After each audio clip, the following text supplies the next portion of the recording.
आज मैं सभी की सुख और शांति के लिए नागेश्वर ज्योतिर्लिंग का बारे में बताती हूँ। ओम नमः शिवाय। नागेश्वर ज्योतिर्लिंग का प्रभाव बहुत ही बड़ा है। पहले मैं आपको ये बताती हूँ कि नागेश्वर ज्योतिर्लिंग का कैसे स्थापित कैसे हुआ।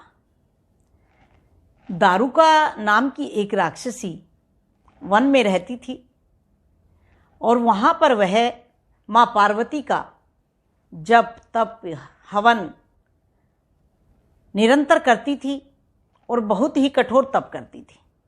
बहुत समय तक उसने माँ पार्वती का कठोर तप किया।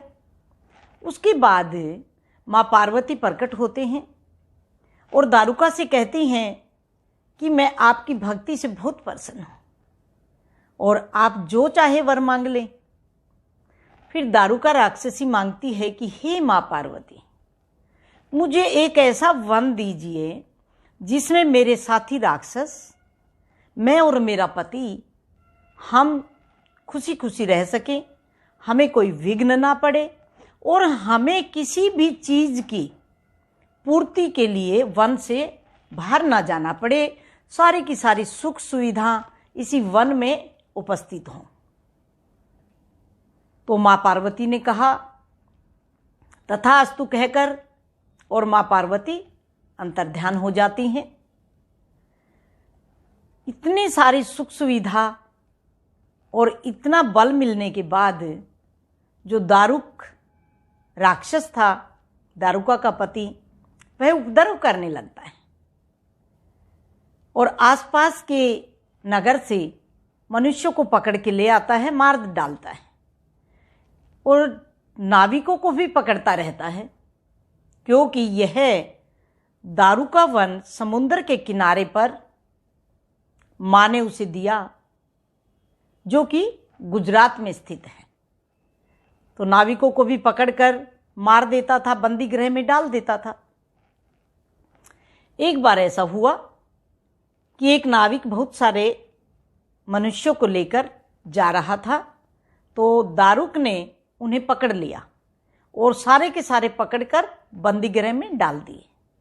बंदी गृह में जो डाले उनमें एक शिव भक्त था। वह बंदी गृह में भी दिन रात भगवान की भक्ति में मग्न रहता था और रोजाना शिवजी भगवान का पूजन करता था। तो शिवजी भगवान ने देखा कि मेरा ये भक्त इतना दुखी है, इसे खाने तक के लिए नहीं मिल रहा, किसी प्रकार की कोई सुविधा नहीं है, बंदी गृह में भी यह हमेशा मेरे ध्यान में मग्न रहता है। तो शिवजी भगवान ने ऐसी परिस्थिति पैदा की कि जैसे वो पूजा कर रहा था उसी समय पर एक राक्षस वहाँ से गुजरता है और वह उसको पूजा करते हुए देख लेता है। वह जाकर दारुक को बताता है। तो दारुक वहाँ पर आता है और उस मनुष्य से पूछता है कि आप किसकी भक्ति करते हैं। तो वह बताने से इनकार कर देता है। फिर वह उसको बलपूर्वक पूछता है, उसको मारता है, लेकिन वह बताने से साफ इनकार कर देता है कि वह किसकी भक्ति करता है। तो फिर वह दारुक क्रोधित होकर अपने एक साथी को बोलता है कि इसे मार डालो। तो उसका साथी जैसे ही उसे मारने के लिए अस्त्र उठाता है तो क्या देखता है, शिवजी भगवान प्रकट हो जाते हैं अपने भक्त की मदद करने के लिए और उसको एक पाशुपत अस्त्र देते हैं और कहते हैं कि इन सब राक्षसों का सर्वनाश कर दो और वहां पर अपना एक लिंग स्थापित करते हैं। उसके बाद क्या होता है कि दारुका ने जैसे ही सारी स्थिति का पता चला तो दारुका तो चिंतित हो गई कि अगर पाशुपत अस्त्र उठाकर इस मनुष्य ने हम पर प्रहार करना शुरू कर दिया तो इस वन का सर्वनाश हो जाएगा। तो वह माँ पार्वती का आवाहन करती हैं, पूजा करती हैं। माँ पार्वती प्रकट होकर कहती हैं कि आपने किस लिए मुझे बुलाया। तो दारू का सारा जो भी उसने सुना था उस सब का बखान कर देती हैं। तो माँ पार्वती शिवजी भगवान को कहती हैं कि हे प्रभु, ये दारू का मेरी भक्त है, इसको और इसके पति को आप नष्ट मत करिए, इस दारू का इस वन को भी नष्ट मत करिए। तो शिवजी भगवान कहते हैं कि ठीक है, जैसी तेरी मर्जी हो वैसे करो। तो माँ पार्वती दारुका को कहती है कि तेरा वन भी नष्ट नहीं होगा और तुम्हें भी कोई हानि नहीं पहुंचेगी। और जो बंदी गृह में लोग थे उन सबको छोड़ दिया। पाशुपत अस्त्र को शिवलिंग के साथ में जहाँ पर शिवजी भगवान ने रखा था उसे कोई नहीं उठा सकता था। उसे वही उठाएगा जो राक्षसों का विनाश करेगा। तो वो सब लोग बाहर आ गए जो भी बंदी गृह में थे, और दारुका फिर से वन में अपना संतुष्ट होकर रहने लगी। फिर क्या हुआ कि दारुका ने फिर से उपद्रव मचाना शुरू कर दिया, उसके पति ने फिर से उपद्रव मचाना शुरू कर दिया।